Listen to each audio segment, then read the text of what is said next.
মন্ত্রিপরিষদ বিভাগ। এজন্য শনিবার সাপ্তাহিক ছুটির দিনও মন্ত্রিপরিষদ বিভাগ খোলা রাখা হয়।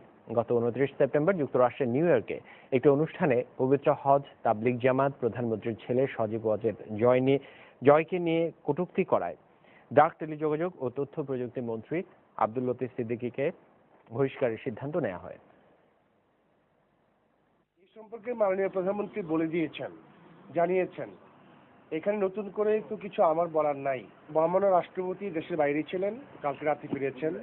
মহামান্য রাষ্ট্রপতি আনুষ্ঠানিকভাবে এটি অনুমোদন করার পরে ক্যাবিনেট ডিভিশন থেকে আমরা প্রজ্ঞাপন জারি করব যে মাননীয় মন্ত্রীদের নিয়োগ, তাদের যে কর্মবন্টন, দপ্তর বন্টন বা তাদের পদত্যাগ বা তাদের দায়িত্বের অবসান, এই সমস্ত বিষয়ে প্রজ্ঞাপন জারি করার আগে আমরা কিছুই বলি না। আওয়ামী লীগের কেন্দ্রীয় কার্যনির্বাহী কমিটির কালকের বৈঠকে লতিফ সিদ্দিকীকে দল থেকে বাদ দেওয়ার আনুষ্ঠানিকতা চূড়ান্ত হতে যাচ্ছে, এমন তথ্য দিলেন দলটির দুজন কেন্দ্রীয় নেতা নূহ উল আলম লেনিন ও মাহবুবুল আলম হানিফ। এছাড়া ভবিষ্যতে আর কেউ যাতে এ ধরনের মন্তব্য করার দুঃসাহস না দেখায় সে বিষয়েও সতর্ক করে দেওয়া হবে বৈঠকে। বিস্তারিত আশিকুর রহমান শ্রাবণের প্রতিবেদনে। পেশায় টাঙ্গাইল কোটের মুক্তার আব্দুল আলী সিদ্দিকীর 7 সন্তানের বড় ছেলে আব্দুল লতিফ সিদ্দিকী। 2 ভাই লতিফ সিদ্দিকী ও কাদের সিদ্দিকী ছাড়াও 2 বোন রহিমা সিদ্দিকী এবং সুষমা সিদ্দিকী সক্রিয় মুক্তিযোদ্ধা। তবে 5 ভাইয়ের 4 জনই আওয়ামী লীগ থেকে বাদ পড়া সিদ্দিকীর কৃষক শ্রমিক জনতা লীগের রাজনীতির সঙ্গে জড়িত। শুধু লতিফ সিদ্দিকী এখন পর্যন্ত আওয়ামী লীগের বর্ষিয়ান নেতা।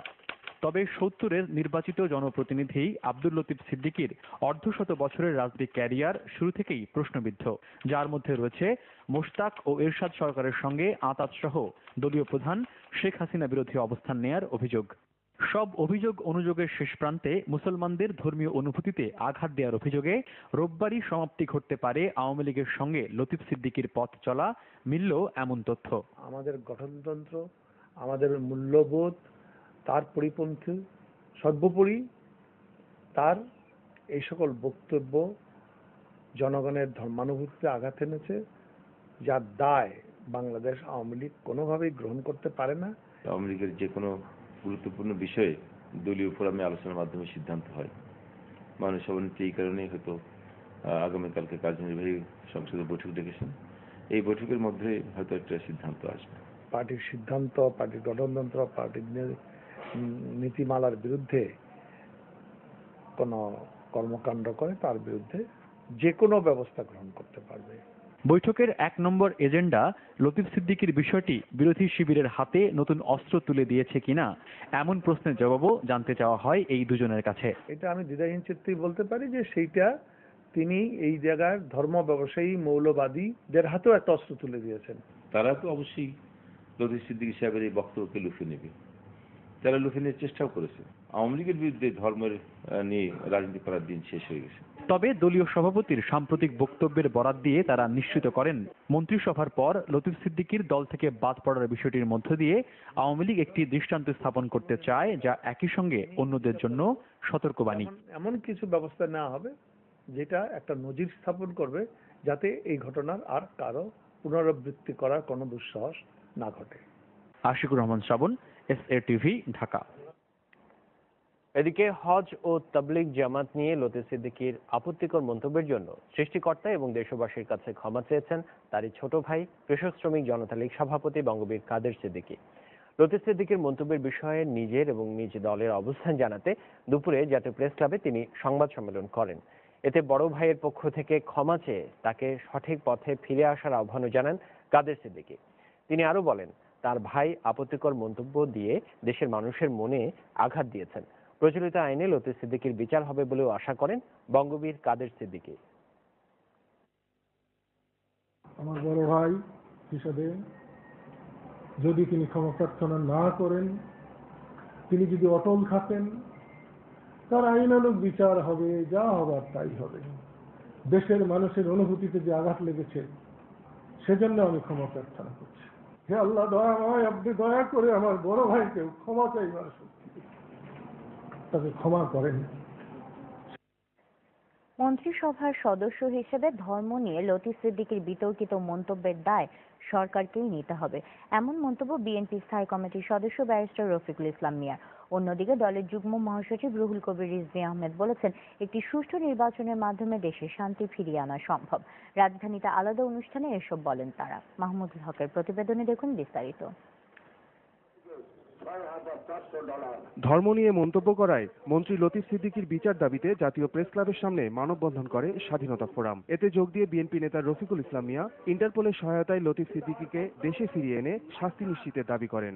লতিফ সিদ্দিকীর বক্তব্য ইন্ডিভিজুয়াল লতিফ সিদ্দিকীর বক্তব্য নয়, যেটা মাননীয় প্রধানমন্ত্রী বলেছেন। আন্ডার কালেকটিভ রেসপন্সিবিলিটি এই বক্তব্য মন্ত্রিসভার উদ্দেশ্য। যতক্ষণ পর্যন্ত না মন্ত্রিসভা তার বিরুদ্ধে দেশের প্রচলিত আইন অনুসারে ব্যবস্থা গ্রহণ করেন, মাননীয় প্রধানমন্ত্রী থেকে শুরু করে এন্টায়ার ক্যাবিনেটকে তার দায়িত্ব বহন করতে হবে। এদিকে নয়াপল্টনে দলের কেন্দ্রীয় কার্যালয়ে সংবাদ সম্মেলন করেন বিএনপির এই যুগ্ম মহাসচিব। দেশে শান্তি প্রতিষ্ঠার স্বার্থে প্রধানমন্ত্রীর পদত্যাগ দাবি করেন তিনি। শেখ হাসিনাই শুধু দেশবাসী বা দেশের জন্য নয়, আওয়ামী লীগের মতো একটি পুরাতন দলের জন্য অভিশাপ হয়ে দেখা দিয়েছেন। তার কারণেই দেশব্যাপী গুম, খুন, হানাহানি, রক্তপাত লেগেই আছে। এই মুহূর্তে তার পদত্যাগের মধ্যে দিয়েই দেশে স্বস্তি, শান্তি, গণতন্ত্র এবং সকল দলের অংশগ্রহণে একটি অবাধ ও সুষ্ঠু নির্বাচন নিশ্চিত করা সম্ভব হবে। তিনি আরো বলেন, সরকার অবৈধ বলেই খুন গুম করে ক্ষমতায় টিকে থাকতে চাইছে। মাহমুদুল হক, এসএটিভি, ঢাকা। জনগণের সম্পৃক্ততা না থাকায় বিএনপি জামায়াতের আন্দোলন কোনো ফল দেবে না, কথা বলেছেন স্বরাষ্ট্র প্রতিমন্ত্রী আসাদুজ্জামান খান কামাল। ঠাকুরগাঁও সার্কিট হাউসে দুপুরে আইন শৃঙ্খলা বাহিনীর ঊর্ধ্বতন কর্মকর্তাদের সঙ্গে মতবিনিময় সভায় তিনি এই মন্তব্য করেন। পাবলিকের সাপোর্ট যদি না, জনগণের সমর্থন যদি না থাকে, জনগণকে যদি এই প্রক্রিয়ায় সম্পৃক্ত না করতে পারে, তাহলে আন্দোলন কিসে? জনগণ তো আর জ্বালাও পোড়াও চায় না, জনগণ হত্যা চায় না, জনগণ আপনার এই জঙ্গি ঘটুক সেটাও চায় না। জনগণ চায় মানুষ যেন শান্তিতে চলতে পারে, কলকারখানা যেন শান্তিতে চলে, স্কুল কলেজগুলি ঠিক মতো চলে, ব্যবসা বাণিজ্যের টাকা যেন ঠিক মতো ঘুরে। বিশাল সমুদ্র অঞ্চলের নিরাপত্তায় সতর্ক রয়েছে নৌবাহিনী। এই তথ্য দিয়ে প্রধানমন্ত্রী শেখ হাসিনা জানিয়েছেন, 2030 সালের মধ্যে এই বাহিনীকে ত্রিমাত্রিক বাহিনীতে পরিণত করা হবে। চট্টগ্রামের নেভাল বার্থে দুপুরে বাংলাদেশ নৌবাহিনীর জাহাজ ওসমানকে ন্যাশনাল স্ট্যান্ডার্ড দেবার সময় তিনি এসব বলেন। এছাড়া দেশের সবচেয়ে বড় নৌঘাঁটির কাজ পটুয়াখালীর রামনাবাদে শুরু হয়েছে বলেও জানান প্রধানমন্ত্রী। মোহাম্মদ আলমগীরের তোলা ছবিতে শফিকুল আলমের প্রতিবেদন, জানাচ্ছেন আশা আলমগীর। হেলিকপ্টারে করে শনিবার বেলা 11টার দিকে চট্টগ্রাম বন্দরের এনসিটি জেটি এলাকার নেভাল বার্থে পৌঁছান প্রধানমন্ত্রী। তাকে স্বাগত জানান নৌবাহিনীর প্রধান vice admiral M Farid Habib. পরে নৌবাহিনীর একটি চৌকস দল প্রধানমন্ত্রীকে গার্ড অব অনার দেয়। বাংলাদেশ নৌবাহিনীর জাহাজ ওসমানকে ন্যাশনাল স্ট্যান্ডার্ড দেন প্রধানমন্ত্রী। এ সময় নৌবাহিনীকে ত্রিমাত্রিক বাহিনীতে রূপান্তরে সরকারের নেয়া পরিকল্পনার কথা তুলে ধরেন তিনি। নৌবাহিনীকে একটি দক্ষ, আধুনিক, ভারসাম্যপূর্ণ ত্রিমাত্রিক বাহিনী হিসেবে গড়ে তোলার লক্ষ্যে ইতিমধ্যেই আমাদের সরকার স্বল্প ও দীর্ঘমেয়াদী কর্মপরিকল্পনা গ্রহণ করেছে, যা 2030 সালের মধ্যে বাস্তবায়িত হবে। পটুয়াখালীর রামনাবাদে দেশের সবচেয়ে বড় নৌঘাটির কাজ শুরু হয়েছে বলেও জানান প্রধানমন্ত্রী। পটুয়াখালীর রামনাবাদে এলাকায় সাবমেরিন, বাস্টিং এবং এভিয়েশন সুবিধা সম্বলিত নৌবাহিনীর সর্ববৃহৎ নৌঘাটি প্রতিষ্ঠার কার্যক্রম ইতিমধ্যেই আমরা শুরু করেছি। যুদ্ধজাহাজ ওসমান বাংলাদেশ নৌবাহিনীতে যুক্ত হয় 1989 সালে। দীর্ঘ 25 বছর আন্তর্জাতিক পরিমণ্ডল সহ দেশের জলসীমায় সফলভাবে দায়িত্ব পালনের স্বীকৃতি হিসেবে জাহাজটিকে ন্যাশনাল স্ট্যান্ডার্ড দেয়া হলো। জাতিসংঘ শান্তিরক্ষা মিশনে নিয়োজিত থেকে $430 কোটি বেশি বৈদেশিক মুদ্রা অর্জন করেছে জাহাজটি। SATV news desk. ঈদ আর পূজার ছুটি শেষে এখন ফেরার পালা। বাসে করে দক্ষিণ ও পূর্বাঞ্চলের যাত্রীরা অনেকটা নির্বিঘ্নে ফিরলেও বিপাকে পড়তে হয় উত্তরাঞ্চলের মানুষদের। এছাড়া ফিরতি পথেও ছিল ট্রেনের শিডিউল বিপর্যয়। প্রায় প্রতিটি ট্রেনই 2 থেকে 4 ঘন্টা দেরিতে কমলাপুর রেল স্টেশনে পৌঁছায়। অন্যদিকে স্বস্তি নিয়েই রাজধানীতে ফেরেন দক্ষিণের লঞ্চ যাত্রীরা। তবে অতিরিক্ত যাত্রী পরিবহন করা হয়েছে যথারীতি। আহমদুল হাসান এবং নিয়ামুল সাদেককে সঙ্গে নিয়ে প্রতিবেদন তৈরি করেছেন আহাদ হোসেন টুটুল। ছুটির আমেজ কাটতে না কাটতেই পরিবারের প্রিয় মানুষগুলোকে ছেড়ে জীবিকার তাগিদে আবারও ব্যস্ত এই নগরীতে ফিরে আসা। লঞ্চে যাওয়া আসার সময় নানা ঝক্কি ঝামেলার পরেও স্বজনদের সঙ্গে ঈদ আনন্দ ভাগাভাগি করতে পেরে খুশি সবাই। তবে সময় মতো না ছাড়া সহ বেশ কিছু অভিযোগও ছিল। ভালো সুবিধা মতো যাইতে পারছি, এখন আসার সময় ভালোভাবে আসতে পারছি। ছাদের উপরও বসার মতো কোনো ইয়ে ছিল না। 150 টাকা ভাড়া, কিন্তু আমাদের 240 টাকা করে ভাড়া কাটছে। ঈদ উদযাপন শেষে গাবতলী বাস টার্মিনালেও ছিল দেশের বিভিন্ন প্রান্ত থেকে রাজধানীতে ফেরা যাত্রীদের ভিড়। অনেকে বাসের টিকিট না পেয়ে পরিবার পরিজন নিয়ে ট্রাকে করে ঢাকায় ফিরেছেন।